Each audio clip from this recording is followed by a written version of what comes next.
I was once a respected software engineer with a loving family, until I discovered my wife's affair with a corrupt chef. This betrayal led to my wrongful imprisonment for crimes I didn't commit. In prison, I resolved not only to survive but to rebuild everything that was taken from me. Upon my release, I was faced with a shattered home, a ruined career, and a world that needed me to prove my innocence. But what broke my heart the most was my daughter, who I thought was my everything, standing against me when I needed her the most. Let's formally listen to today's story of Infidelity. If you enjoy this story, don't forget to give it a like and subscribe to our channel. Thank you for your support. We are dealing with a deceitful sermon and a sinful sugar daddy scandal. My wife, Sugar Daddy, was a married pastor. I left her with nothing and ruined his ministry. I am a 30-year-old male. I have been married to my wife, a 32-year-old female.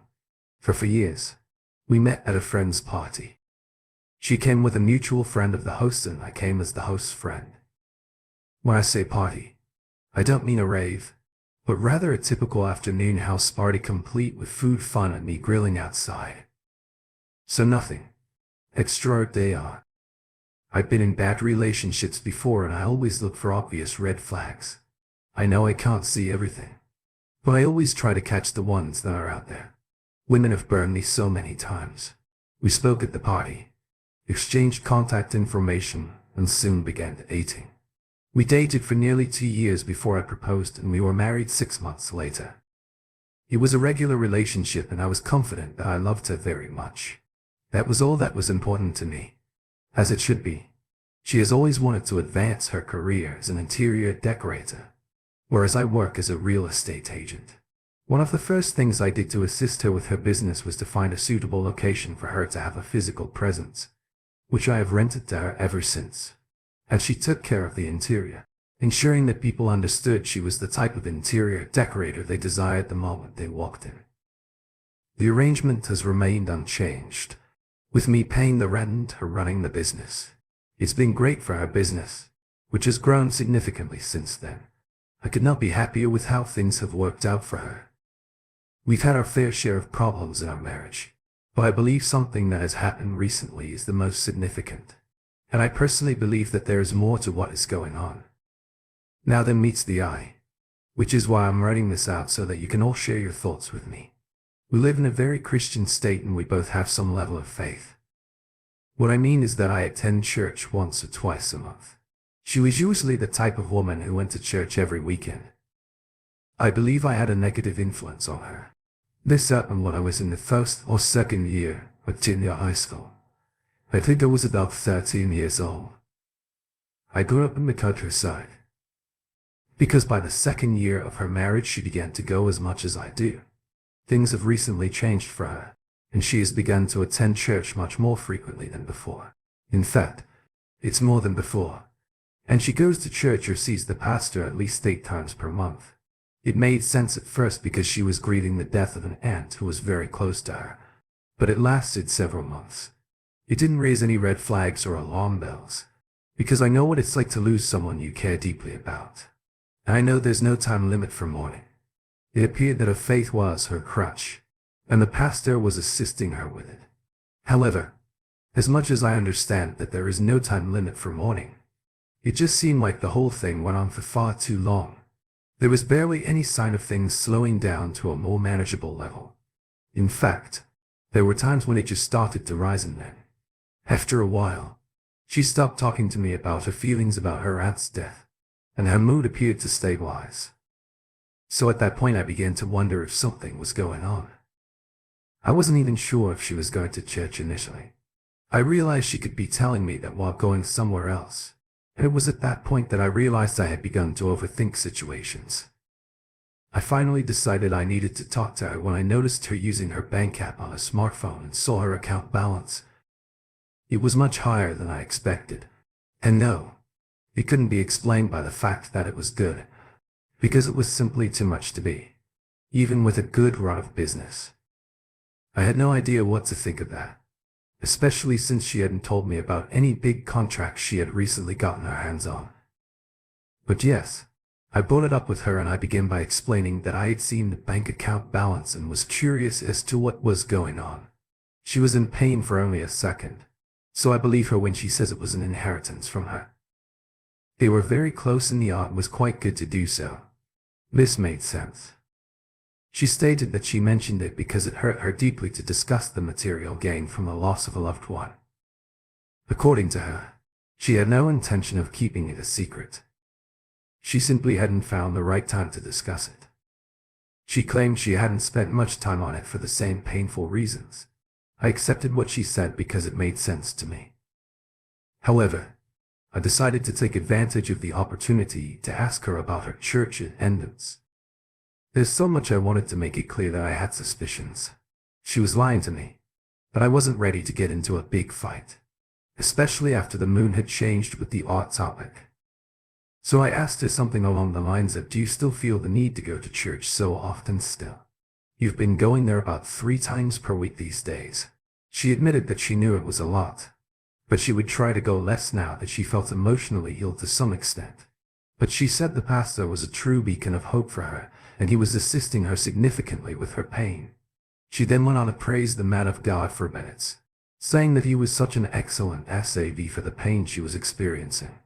She claims that he helped her reconnect with her faith, which made me happy, because I know how mourning can lead people astray from God. Here is the thing. Everything she said was perfectly reasonable, but there's something about it that makes me uneasy. Saying she received an inheritance from her aunt but telling me nothing about it makes me feel strange. Going to see her pastor so frequently makes me uncomfortable, and I'm convinced she's lying about that. Sometimes I get the impression that it's more than that. She's going out. Not all of them. She's going somewhere else. But I couldn't tell them because I decided to follow her around until she made a mistake. Perhaps that is what I will end up doing. I hate that I'm even thinking about it. I'd prefer not to do it at all. So I'd like to hear your thoughts on what might be happening. Am I being paranoid and insecure? Or should I just trust my wife more? I'm open to hearing all perspectives. Edit. I understand that there is suspicious behavior, but I also agree with the person who says that everything I see that differs from her usual behavior could be directly linked to her mourning. It's her first major death, so it's not surprising that she's taken it hard and that things have changed dramatically since then. I understand and acknowledge that point of view. Edit. A good point was made that it wouldn't hurt for me to either follow her around every time she leaves for 2 weeks, check her phone. I'm sorry to say that I agree that one of those will provide the answer for me, and I'll make sure to take advantage of the first opportunity if neither is available. I don't like living with someone I should trust while being paranoid about them, so this will help the faster I can discover the truth. I prefer to check her phone because I can get the unfiltered truth. Here's a thought: if she's been so busy seeking solace in the church, the pastor may have been providing more than just spiritual comfort. Maybe she's trading divine inspiration for some earthly pleasure, and if her inheritance hasn't been spent, she could be investing it in something else, such as a new relationship that is clearly not saving her soul. Update 1. Hello, everyone. It's me again. I told a story about how I suspected my church-going wife was using her time with the pastor as a cover story for something else which I suspected was cheating, because nothing else made sense. I'm fortunate to have a significant date on this, though I'm not sure why to call it good news. So with my wife visiting the pastor 3 times a week, I decided to follow her for about 2 weeks straight to see what was going on. Trust me, it was difficult, but because I always knew where she was supposed to go, the few times I lost track of her made it simple to catch up. To my surprise, I learned that she was going to church all of those times, but I made sure to keep following her for at least 2 weeks. I was able to determine that something was wrong, though on the final day I was supposed to be following her, I lost track of her when I came to a stop at the light. But when the light turned green, I went straight to the church. I found her car parked there, and for some reason that day, I decided to stay until she emerged. I was certain that I was parked in a location where she couldn't see me. Around 3 hours later, a large SUV arrived. I recognized it as our pastor's car, and I watched as she stepped out of it before getting into her own and driving away. That part set off all alarms in my head because it made it clear that she wasn't in the church the entire time and must have left with him before I arrived in the parking lot. That's when I realized something had to be wrong. She said she might wait around in the church for a while before going to his office to speak with him. But they never left the church for any reason. I eventually returned home after her and explained that I had just gone for a ride to clear my mind. She didn't appear suspicious of anything, so I decided to see if she'd admit that something unusual had occurred that day. I asked her if her meeting with the pastor that day had gone well, and she said yes. However, she did not alert me to anything unusual. After that, I asked her if anything noteworthy had occurred during her day, but again she made no mention of going somewhere with the pastor. That was when I decided to check her smartphone as soon as possible. I couldn't shake the feeling that something was going on between her and the pastor.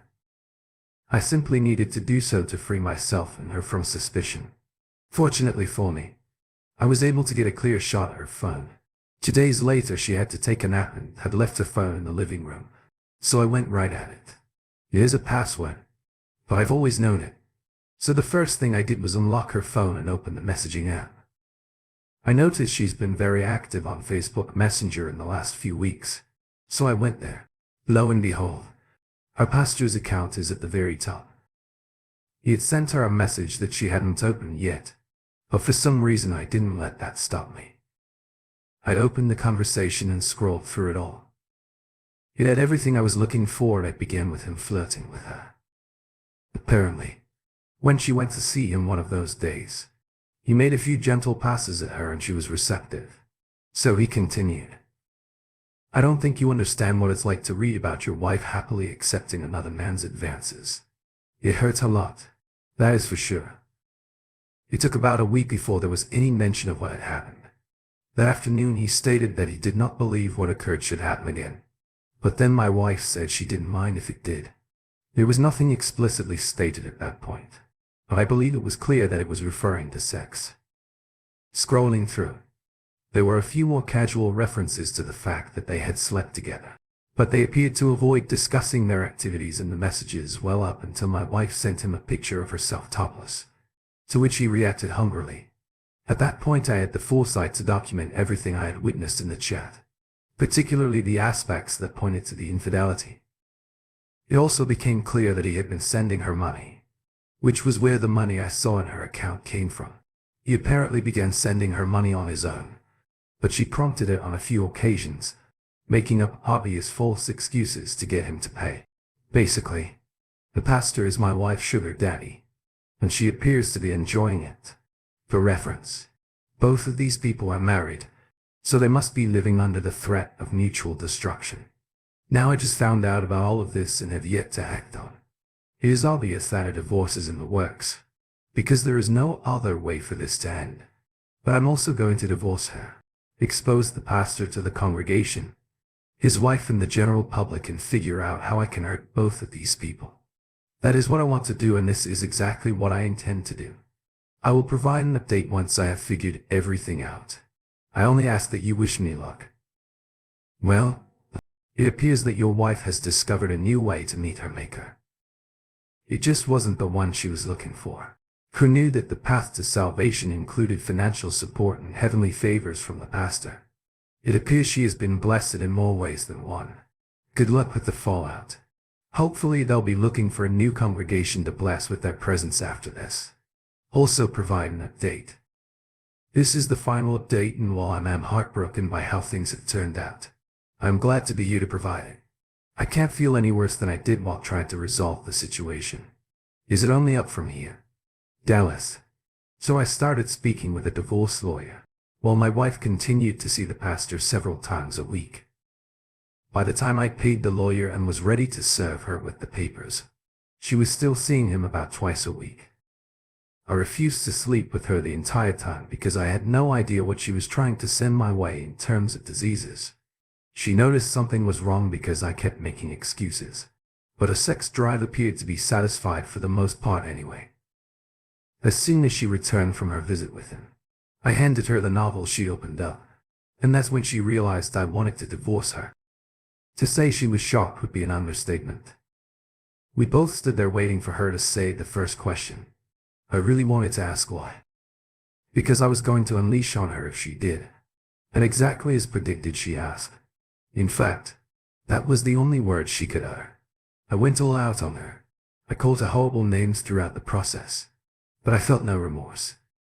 I told her that I knew she was cheating on me and, to top it off, she was cheating on me with that pastor, a man I knew and respected prior to all of this.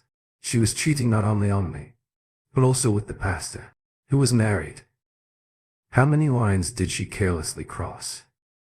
Furthermore, she was receiving money from him in the same way that prostitutes do. She started crying at that point, which wasn't surprising. To my complete surprise, she attempted to explain it away. He was there for me when I was weak and unable to find strength. It just sort of happened, and I couldn't get away. In that moment, I wanted to punch through a wall or break something, but I kept my emotions under control. To be honest, I was upset at the time. That line kind of left me speechless.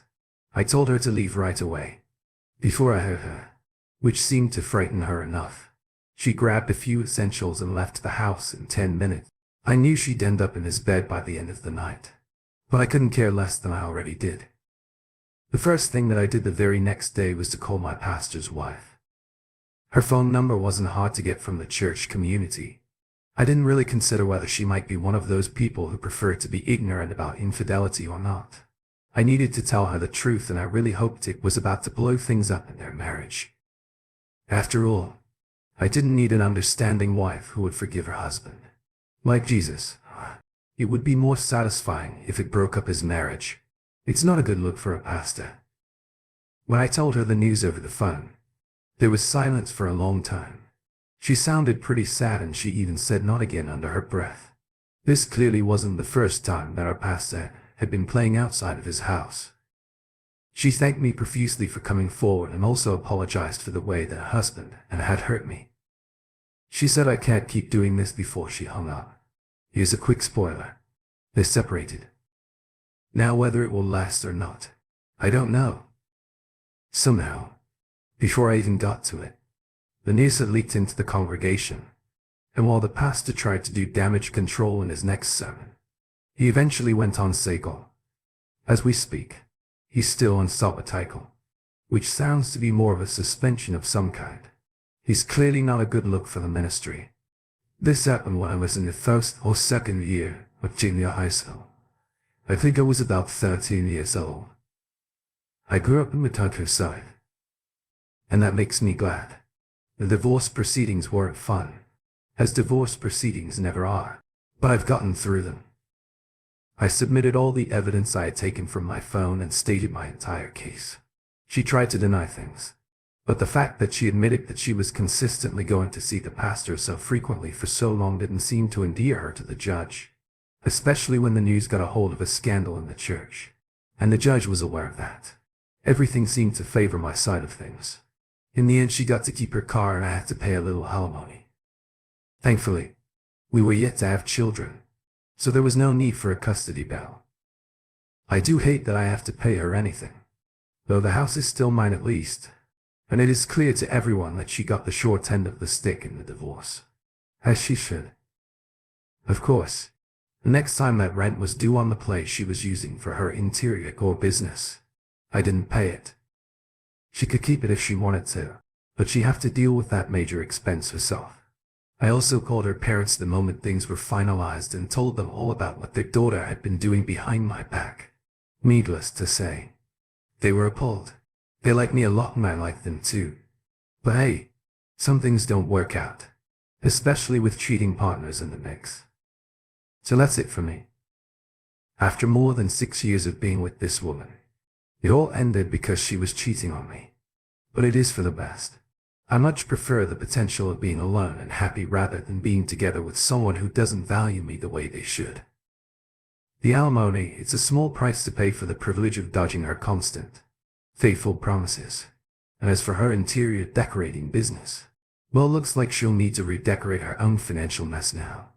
In the end, it's clear you've moved on to greener pastures and she's left to try and furnish her new, very lonely life. Here is the next story. Years ago, Hi Ethan Grant. built a life many envied. He had a loving family, a successful career as a talented software engineer and a cherished home. His work on self-learning, robots and high-security systems brought him recognition and a sense of purpose. But behind this seemingly perfect life, cracks began to form. Unbeknownst to Ethan, forces were conspiring against him and everything he had built would soon be destroyed. The downfall began when Ethan discovered a deep betrayal. His wife, Sophia, had become involved with a corrupt sheriff, Alan Ramsdale. This affair led to Ethan's wrongful imprisonment for crimes he didn't commit. During his years behind bars, Ethan reflected on his lost life, abandoned by his family, and the injustice he suffered. He resolved to survive and rebuild what had been taken from him. After being released, Ethan stood tense in front of the prison gates, seeing the familiar faces of his ex-wife, the estranged daughter, her grandparents and his brother. He asked the guard for an alternate exit, avoiding the group that no longer felt like family.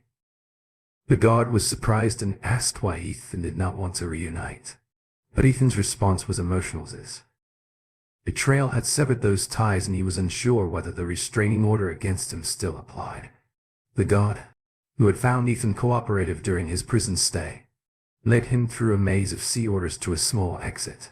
Meanwhile, in the first, Sophia, who was waiting with her family, noticed the time and asked the guard about Ethan's release. She was shocked to learn that he had left through the back door, leaving her in tears as she realized the extent of his rage and the forgotten restraining order. Ethan, now walking briskly to the bus station, reflected on the previous 6 years. He once lived happily with Sophie and their daughter Mia. As a 40-year-old software engineer, he had built self-learning robots, rewired security systems, and set up hidden communication links and backup servers powered by solar panels. His home, nestled at the end of a cul-de-sac near a forest reserve, was a testament to his early success in software development. Isaac had dark blonde hair and light brown eyes and weighed 190 pounds. He had a friendly demeanor, shaved his beard before going out, and enjoyed cycling and walking. Though shy, he could be charming, witty, and an excellent conversationalist. When he opened up, Ethan was an avid reader and his ability to recall helped him excel at work. 6 years ago, Sheriff Alan Ramsdale requested that Ethan grant update a traffic control program to reduce pollution. When Ethan and his wife Sophia invited Ramsdale to dinner to discuss the project, he became instantly smitten with Sophia. 6 months later, Ramsdale fulfilled his desire. Ethan returned home one day to celebrate the project's completion and discovered Ramsdale and Sophia, who were shocked. Ethan demanded an explanation. Carter mocked him and left, leaving Sophia to deal with the situation. She coldly informed Ethan that she would continue the affair and threatened to take everything from him, including their daughter Mia, if he filed for divorce. Ethan, calm but furious, refused to accept her terms and told her to leave after consulting with his lawyer, Daniel Green, to begin the divorce process and protect his finances. Ethan returned home later to find an empty house full of sadness and grief. The next morning, Ethan met with Daniel, who warned him that Ramsdale, a notoriously corrupt town, posed a serious threat. They quickly devised a strategy to keep Ethan financially secure. However, before Daniel could leave, police stormed in and arrested Ethan on false charges of misuse brought by Sophia and Mia. Despite Ethan's protest, Daniel advised him to remain silent and promised to handle the situation. Daniel dashed to the police station, but the officers kept giving him the runaround, shifting Ethan between locations. When Daniel realized Ramsey was involved, he contacted a judge who intervened to ensure Daniel's immediate and unharmed access to Ethan. The judge also demanded the officers' names and badge numbers and placed them on notice. Despite the air conditioning, both men sweated profusely. Following the phone call, the supervisor offered to accompany Daniel to 2nd Street, where he discovered Ethan in a cell. Daniel began recording and asked, "Have they interrogated you?" Ethan responded, "They tried and threatened me with a baton if I'd admit to hurting Sophia and Mia. I informed them that I would not speak without my lawyer. How were you treated? They ignored me. No water, no bathroom break until they finally let me use the restroom and gave me a terrible cup of tea. I fear something worse is on the way. Daniel sighed. I am afraid. So it seems overly planned. Have you moved? No, I have been here since my arrest. Daniel made a decision. I'm transferring your case to a colleague who specializes in this. I will focus on your divorce. Is this okay? Ethan agreed and reminded Daniel to use his power of attorney. 6 months later in court, Ethan had no chance. Sophia, maids of women he didn't know testified against him, alleging he was violent. Ethan was unable to provide an alibi due to sabotaged hard drives, so he chose not to reveal his backup system. The prosecutor portrayed him as a terrible husband and father. Sophia and Mia appeared unhealthy, but Ethan maintained his composure. As the jury found him guilty, the judge sentenced him to 5 and 2 years, but Ethan expected to serve the entire term due to Ramsey's influence. During the sentencing, Ethan noticed Sophia pale, Mia crying and Ramsdale smirking like a Cheshire cat in his cell. A woman handed Ethan an envelope containing divorce papers and adoption documents for Mia, who will be adopted by Ramsday. Ethan signed them. Despite his pain, Sophia demanded that the house contribute half of their savings €5 per month for 5 years and establish a trust fund for Mia's education. Daniel discussed the demands with Ethan, who instructed him to counteroffer. Ethan wanted to keep the house he owned before marriage and offered a lump sum of €1,030,000 in support and €70,000 in savings if they agreed to drop the other demands before letting. Daniel asked Sophia if she was aware of Ethan's investment fund. Ethan replied that he mentioned it, but did not reveal its size. He also reminded Daniel to collect $17,000 from the city for the traffic light software upgrade, which would be his fee.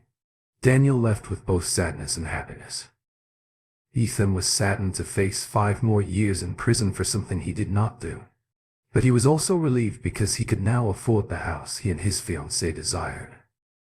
Isaac arrived at his new prison cell the next day thanks to the city's payment. Following the warden's speech inside, he encountered K2, the prison's biggest bully, who was writing something. Ethan politely cleared his throat and K2 warned him that if he told anyone he couldn't write. It surprised Ethan inquired, "Nobody ever taught you K2?" I was surprised by the question. He explained that he has been working since he was 8 years old.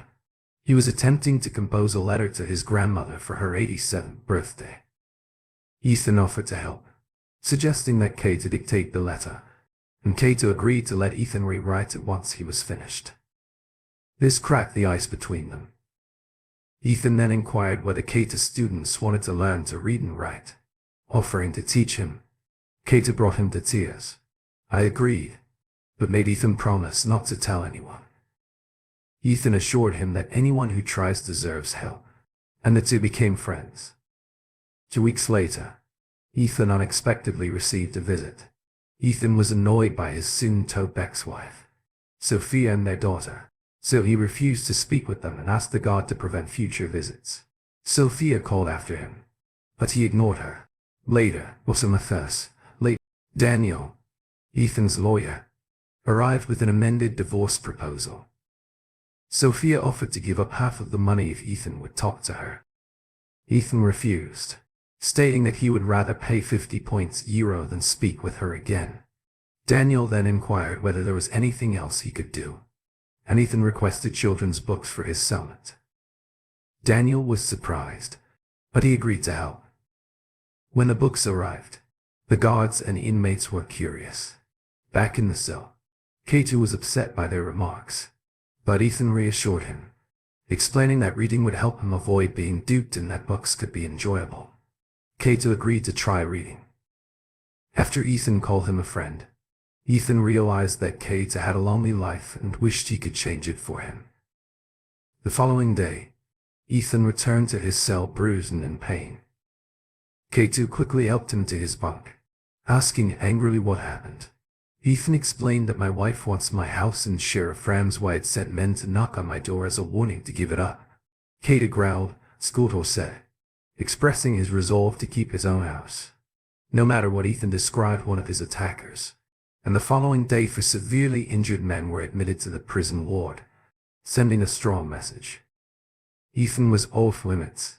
Over the next month, Kate developed into an eager learner and avid reader.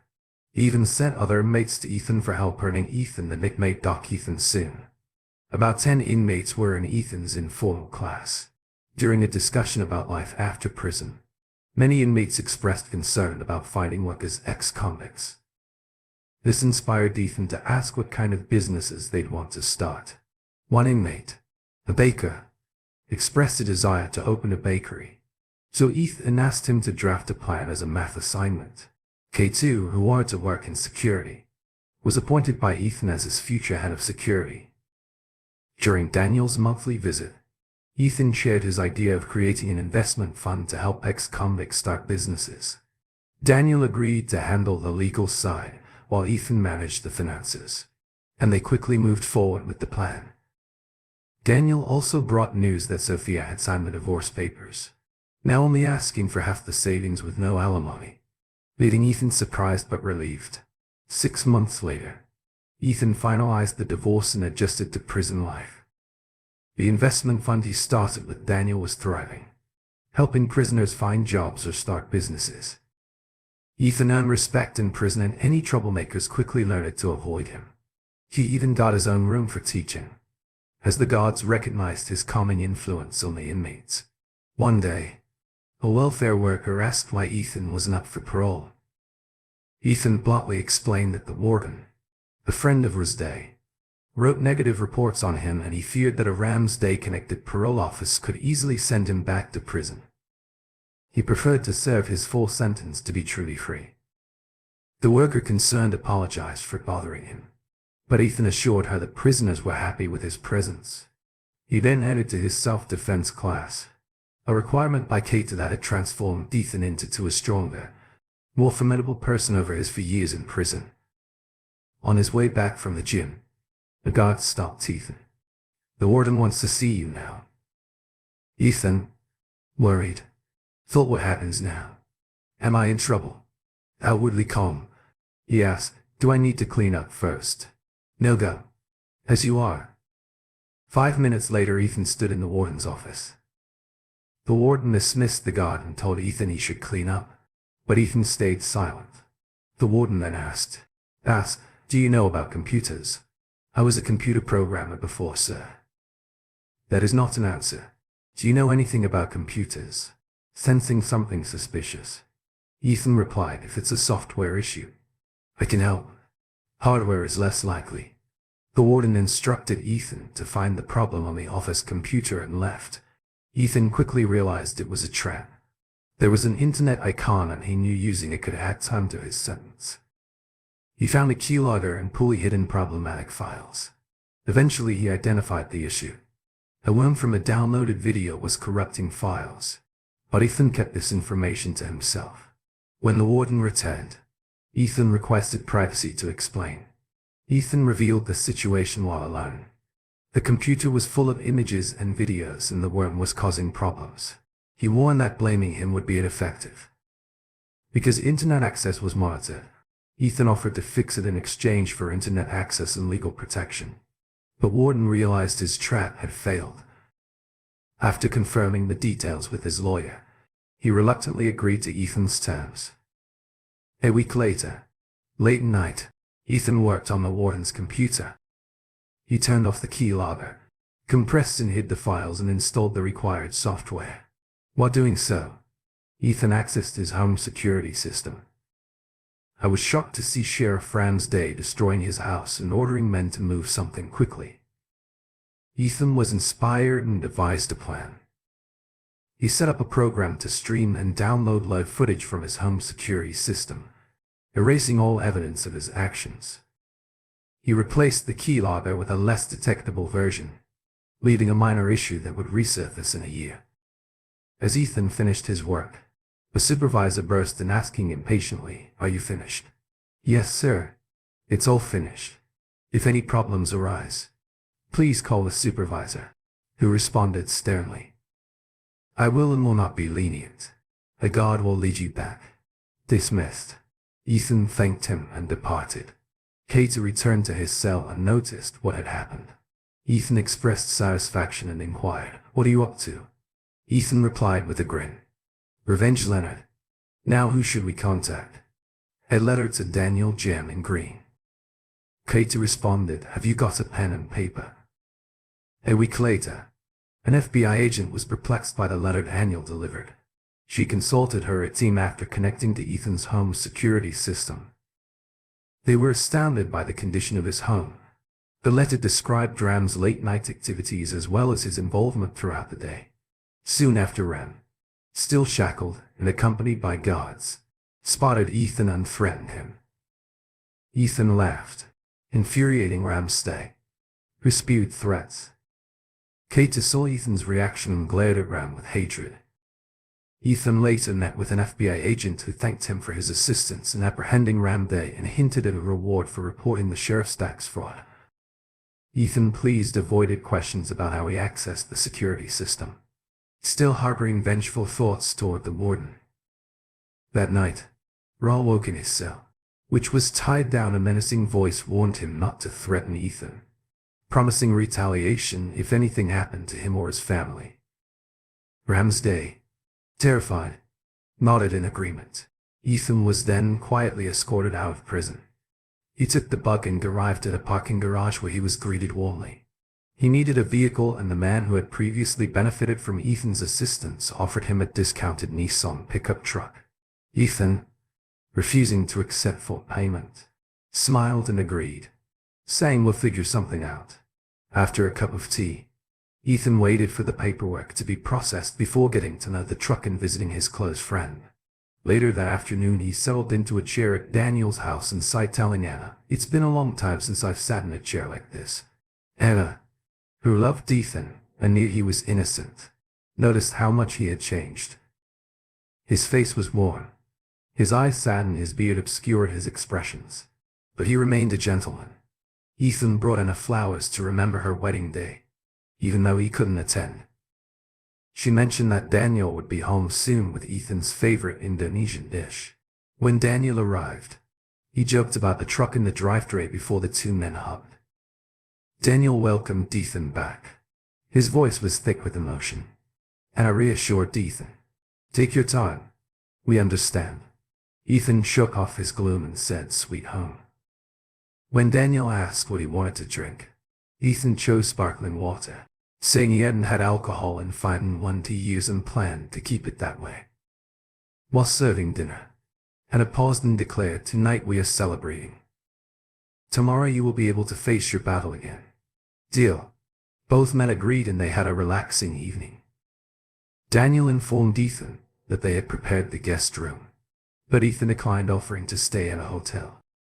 Anna insisted that he stay with him, also offered to accompany him to his house the next day.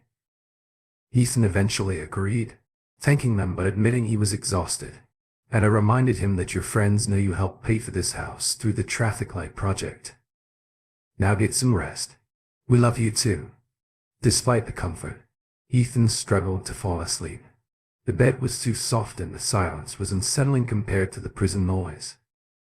He eventually fell into a restless sleep. Emma Davis watched as 2 cars approached the house on a street. The following day, a man and a woman clearly in love emerged from a blue truck, as did a thin-bearded man. She noticed pain in his eyes as she examined them. Through binoculars left behind by the FBI, the group entered the house after the bearded man took a crowbar from his truck.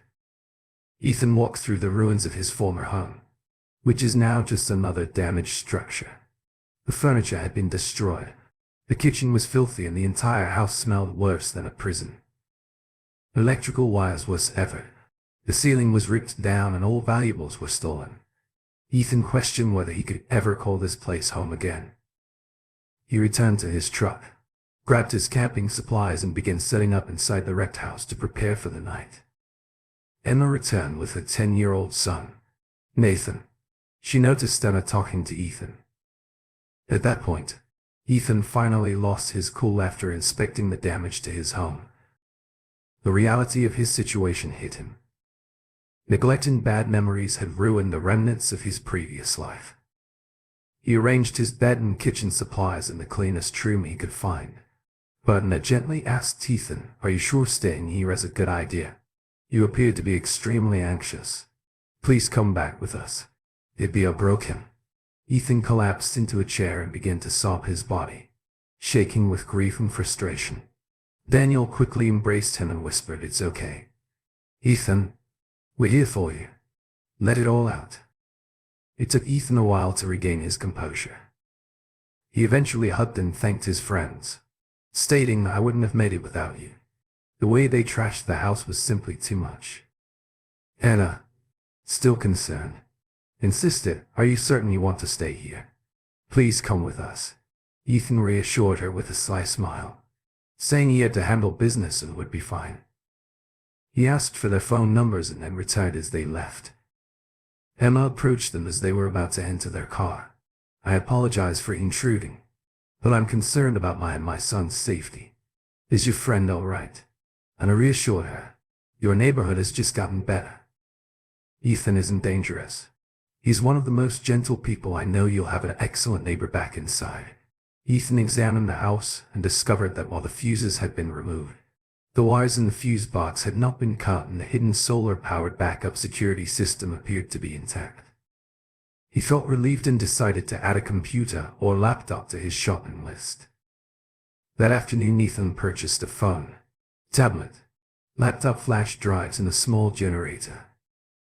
He returned home with supplies and dinner, then called Daniel to share his new contact information and asked for a list of ex-con companies.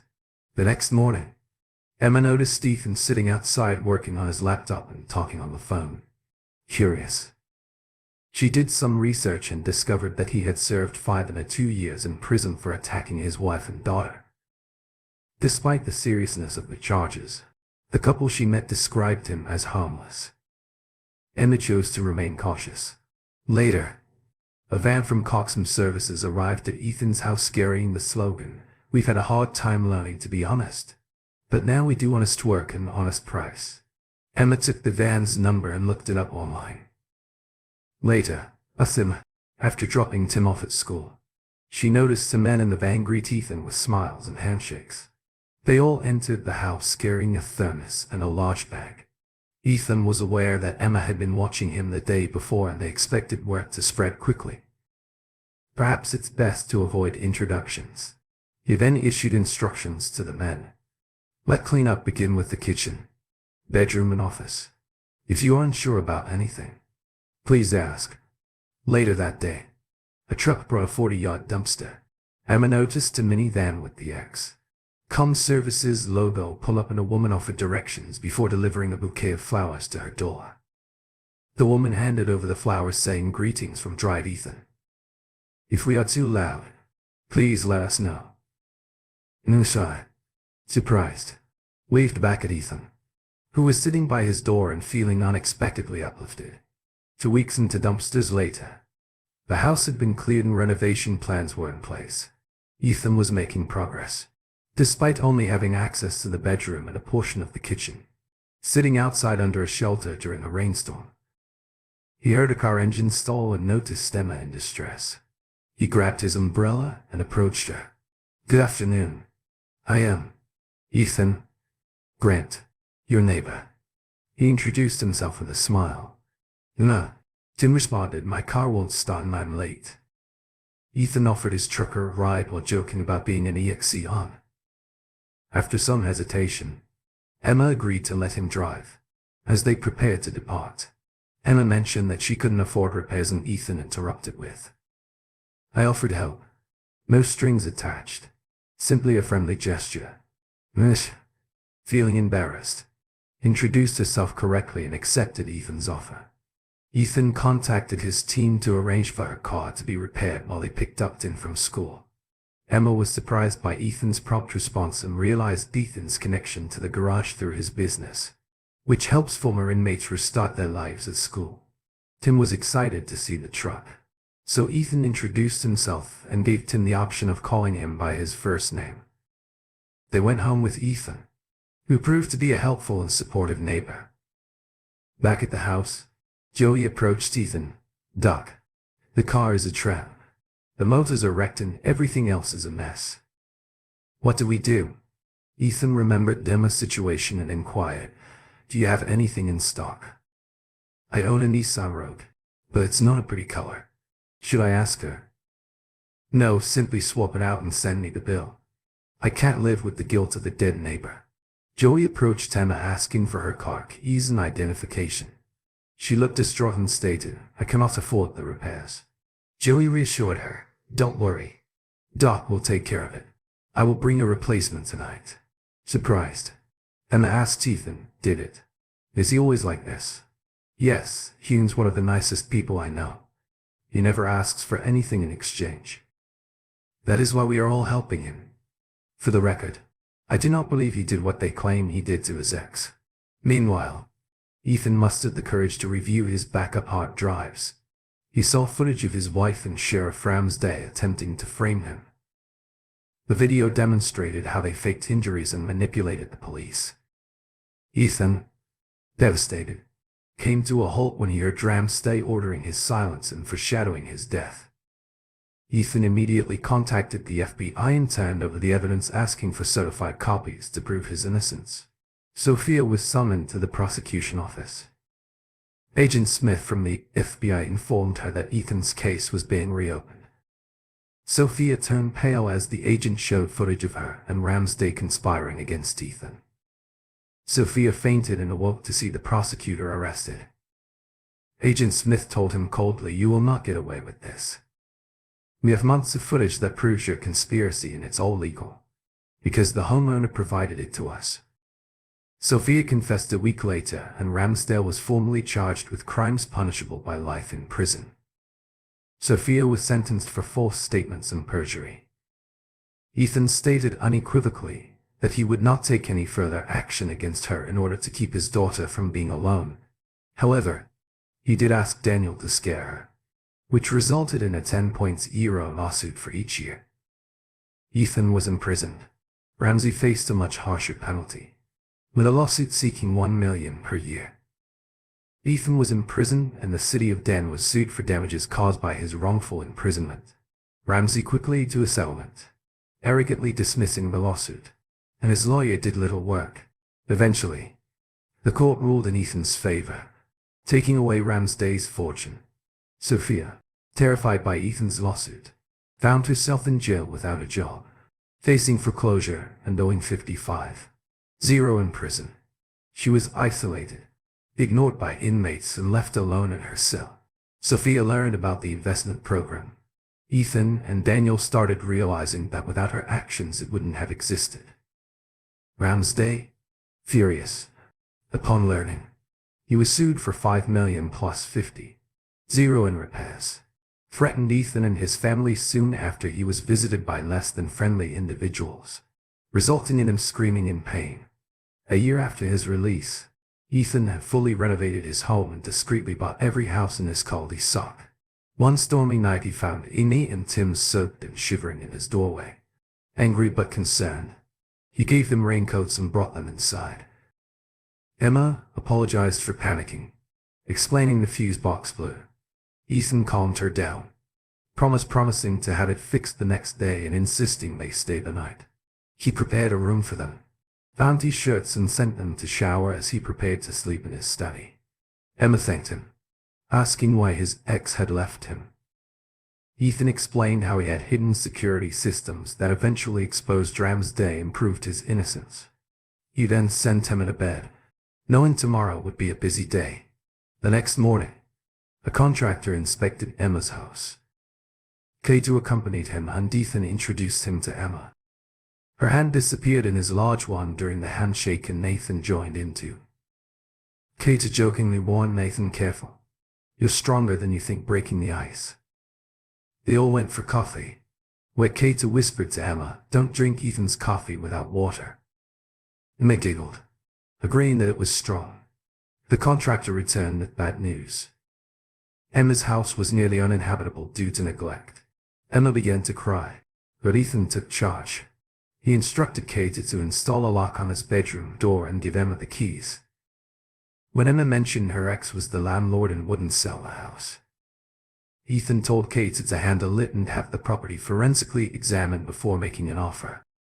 When Ethan asked about her work, Emma explained she was stuck in a low-paying job, unable to find better opportunities due to her ex.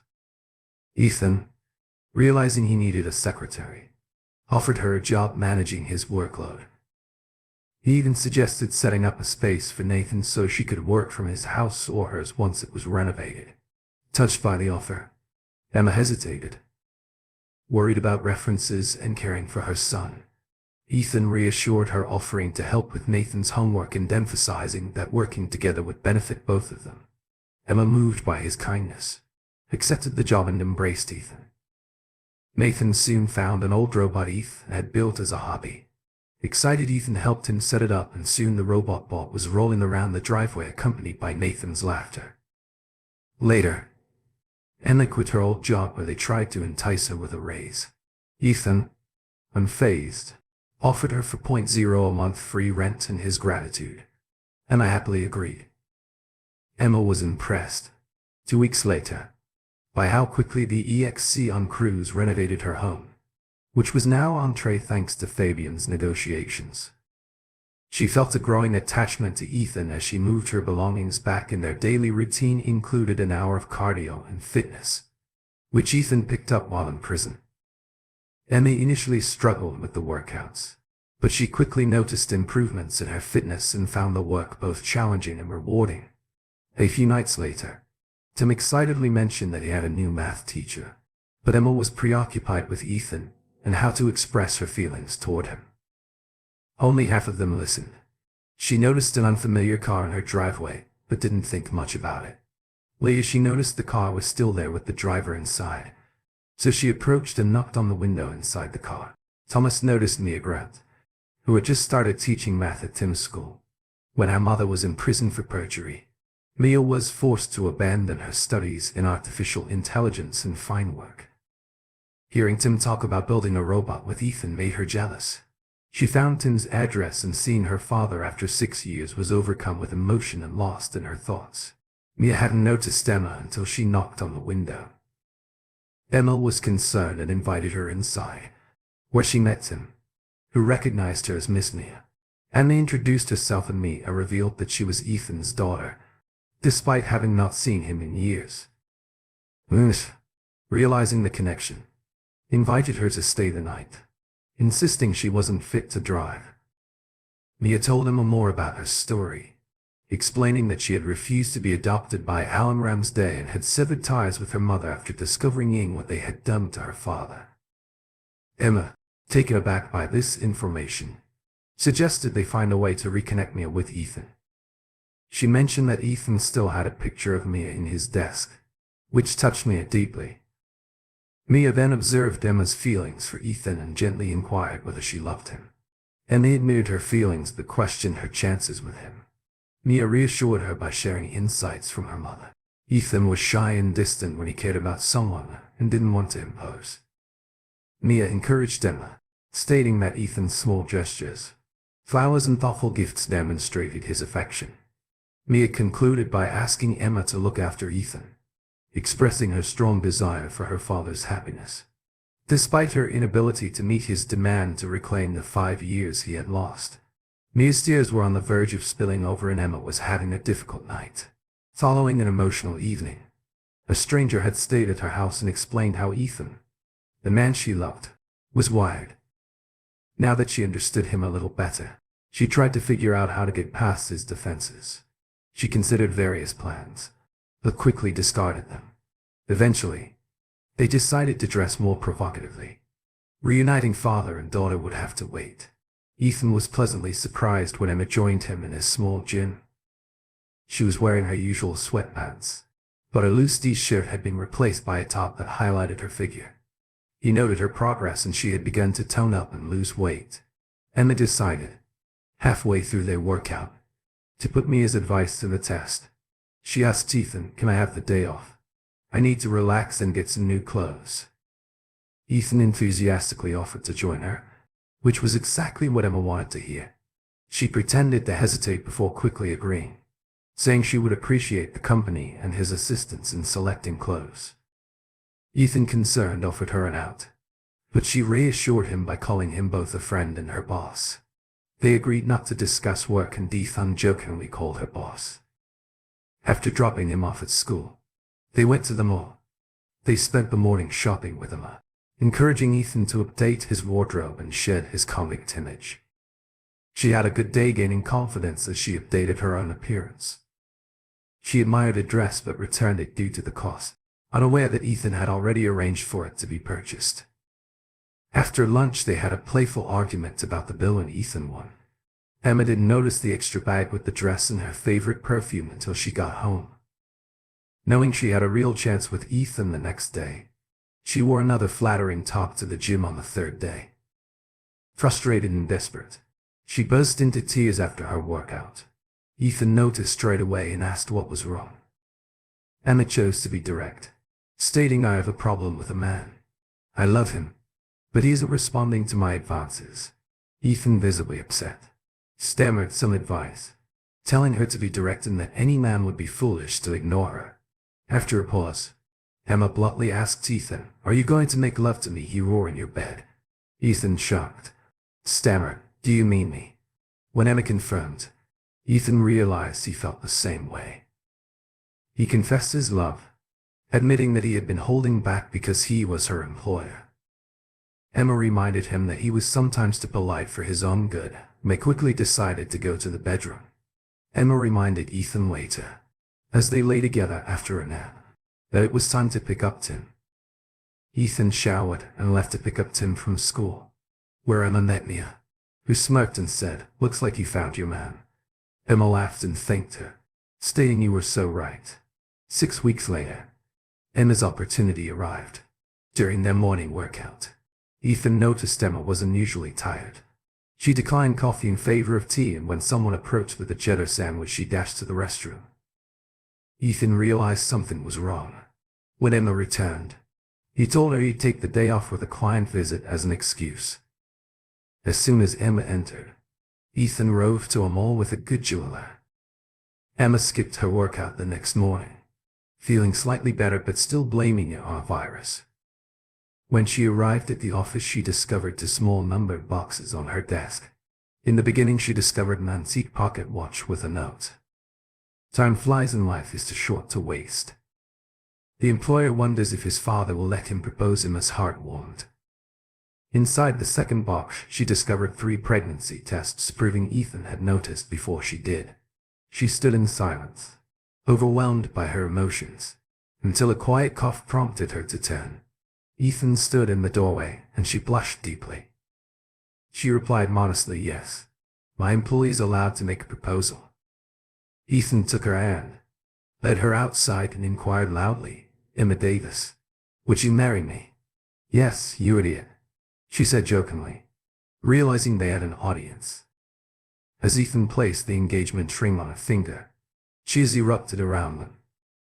Tim brought champagne, and Ethan declared, "I bet on yes." Ethan and Emma returned home after the celebration. Exhausted by the day's emotions, they sat quietly and enjoyed each other's company. Ethan then inquired, "Where do you want to live here in this old house? Should we build a new one? What about your old house?" Emma responded, "I love this house, and if I can help with the renovations, I would like to stay here. My old house is now yours. You can do whatever you want with it. But if you want to sell it, I will buy it from you." Ethan smiled, and Emma considered the possibilities. She calmly replied, "I'll think about it. Maybe I know somebody." The next day, after picking up Tim, Isaac and Emma discussed home renovations. Ethan wanted to add a pool and a balcony off the bedroom, as well as build a cabin for Tim that was connected to the main house. Later, Emma mentioned a candidate for her old house. Nervous, she instructed Ethan to listen carefully. Before responding, she explained that Tim's new math teacher, Thomas, needed a place to live because her current home was foreclosed. Ethan was stunned. He nearly exploded when he realized Thomason was his daughter, not Ram States. Emma gently reminded him of this. "You promised to listen." Emma gently took Ethan's hands and began to explain in a soft voice. "Mia didn't realize what they were doing to you. She assumed the makeup artist was just working on her portfolio. Ramsey fabricated her testimony whenever she tried to see you. Or have you released trends? They stopped her. Even the judge was on Ramsey's payroll before you got sentenced. As Emma spoke, your ex-wife assumed there was all a ruse to force you to submit." Ethan's face displayed a range of emotions, including red, purple, white and ashen. Tears streamed down his cheeks and he whispered, "Poor thing. What should we do now?" His mind was overwhelmed by the nearly 7-year gap. Emma kissed him gently, bringing him out of his despair. Ethan snapped at it, vowing that Ramsday will pay for this, and it would be a high price. "Please do not do anything foolish. I do not want you back in jail, especially since I'm pregnant." All 3 tests were positive. Emma added, smiling. "We need to think about Mia now." Ethan decided to leave Mia's situation to Emma. He arranged for the contractor to drive him home while Emma went to pick up Tim and Mia from school. Emma invited Mia into the car, explaining that she had found her a house. Mia, puzzled, agreed to go see it and they drove to Emma's house. When they arrived, Emma revealed that Mia's new house was actually hers and she would be moving in with Ethan. Mia was surprised but relieved to learn that she could afford it and wouldn't have to do anything inappropriate for it. Emma then revealed Ethan was her father and that they were getting married because they were expecting a new sibling. Mia felt a flood of emotions, including happiness, surprise and nervousness about seeing her father again. After nearly 7 years, Emma led Mia to Ethan's house where it bolted ahead and knocked loudly on the door. Ethan opened it nervously but cheerfully, greeting both women warmly. Ethan saw Mia and whispered, "Mia, you've grown into such a beautiful woman. Can I hug you?" Mia rushed into his arms crying out, "Daddy." They hugged for a long time before Emma called them inside. Mia examined her father closely. Once inside, he had aged more than she had anticipated. His face was lined with wrinkles and he appeared leaner and tougher than before. Emma gently interrupted, offering that they continue their reunion in private. While she prepared dinner, Mia was overjoyed, hugged Emma and called her mother to express her gratitude. Ethan and Mia settled into the living room, where Ethan offered her a soft drink and explained that he had given up alcohol after his time in prison. Mia nodded and, still persisting everything, inquired, "Are you actually offering me Emma's house? I can think of several complications." Ethan chuckled softly and stated, "I've thought about that. The only issue might be your mother's restraining order against me. I understand she'll need somewhere to stay after she gets out of jail, and your house has plenty of space. But listen carefully, Mia. This is your home because you are Emma's tenant and I will not interfere with your visitors. However, your mother must maintain a distance from me. No approaching my garden or front door. I'll avoid her if I see her on the street, but she's not welcome around me. Can you live with that?" Mia nodded yes. "Dad, it's only temporary, until she gets back on her feet. To be honest, I don't want her to live with me long-term either." Ethan raised an eyebrow but didn't say anything. Mia continued, "I have a serious boyfriend and I need my space plus. We haven't gotten along since she started seeing that idiot. I hope she gets a job at her own place soon." Ethan considered this and responded, "Is she still working as an accountant? Maybe I can help her get a job. She should have some money left over. I paid almost $500,000 to settle with her." Mia shakes her head. "No, Dad. That guy drained her dry and now he's broke from paying all the compensation. But yes, she's still a CPA and has taken up some parallel work. I'll see if I can help her locate something. But please keep that between us." Ethan inquired, "Do you pay her a visit in prison?" Mia nodded, just as Emma said. Dinner was ready. A few weeks later, Ethan and Mia were chatting in the living room. When Ethan inquired, "When was the last time you saw your mother?" Mia replied, "Shortly before I moved here.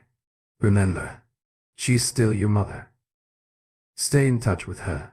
You might regret not doing so. Before Mia could respond, he heard a loud knock. Ethan said, "That is Leonard. He's the only person who knocks like that," and proceeded to the door. Leonard introduced his son, Oliver, proudly mentioning that, despite his father's imprisonment, Oliver had become a teacher. Oliver, nervous, requested to speak with Ethan in private. Oliver confessed once they were alone. "Sir, I'd like to ask Thomas and O to marry me. We've been together for a long time and now I'm asking for your blessing." Ethan smiled and addressed Thomas in a manner, "I know you are listening. Come in here." Mia smiled as he entered. Ethan inquired, "Should I bless this nice young man?"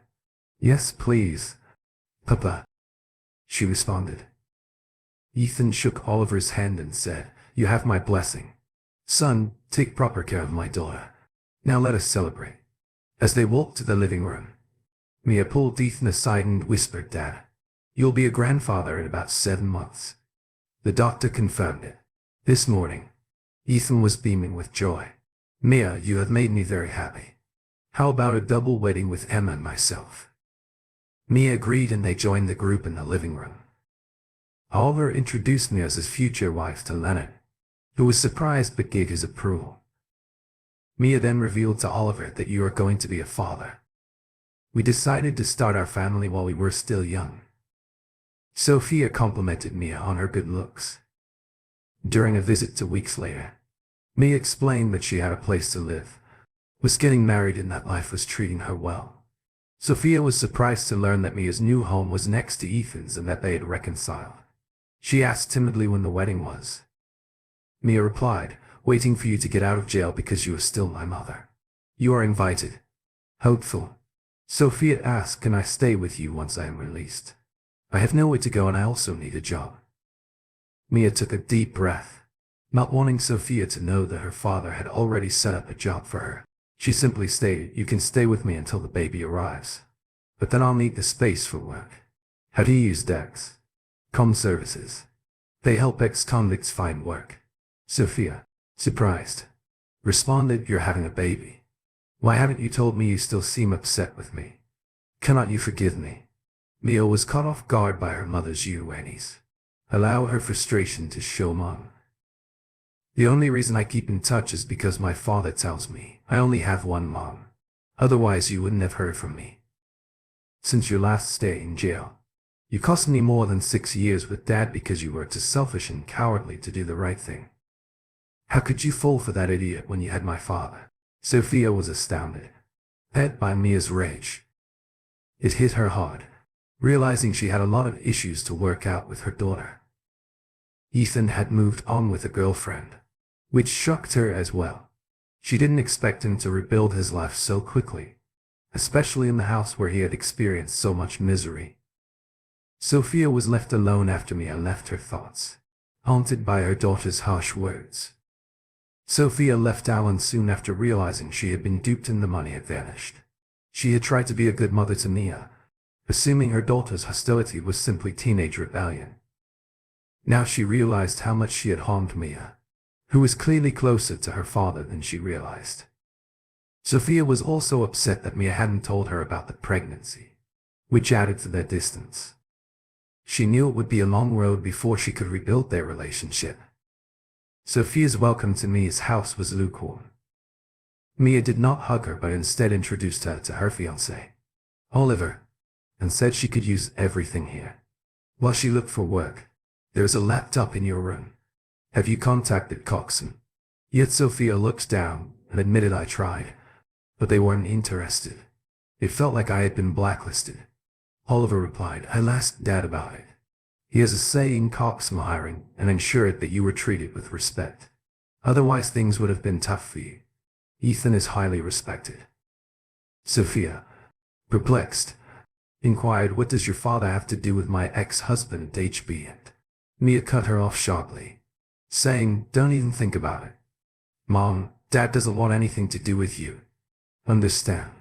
JUL and then explained the relationship between Ethan and Leonard, which clarified things for Sophia.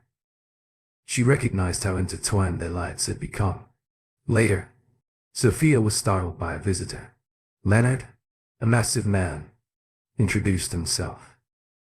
He explained that her previous association with Ramsay Day put her at risk, but Ethan had spoken out on her behalf. Leonard offered her a job as an accountant for his company, on the condition that she never contact Ethan. Sophia, feeling cornered, agreed. Sophia was left reeling. After Leonard left, she was astounded by Ethan's complete rejection of her, despite the fact that he still met her basic needs. She watched through binoculars as Leonard greeted Ethan at his home. When she later saw Ethan with a pregnant woman, she felt both jealousy and regret. She was overcome with envy. Sophia, realizing that this should have been her life as Mia's wedding approached, tried to learn everything she could about Ethan, using binoculars to observe him from a distance. She was hurt when she found out Ethan and Emma were also getting married. The news dashed her hopes of ever reuniting with Ethan. Sophia felt out of place at the wedding. During the reception, she noticed Oliver asked Ethan for permission to dance with her. Sophia briefly felt happy, but when Ethan asked her to dance, she was struck by the sadness in his eyes. She realized how much she had hurt him and was overcome with guilt. Sophia suddenly realized the extent of the pain she had caused and couldn't believe she had let things get so far. Sophia's self-esteem crumbled in an instant, and she physically shuddered at the thought of what she had done to Ethan. She noticed Ethan extending his hand, patiently waiting as her thoughts became overwhelming. In a timid tone, she inquired, "Are you asking me, Ethan?" Repeated Sophia. "Will you honor me by performing this dance without saying anything else?" Sophia clung to Ethan and sobbed. As the dance progressed, Sophia regained her composure and whispered through tears, summoning all of her courage, "Ethan, I sincerely apologize for what I did to you. I know you must despise me."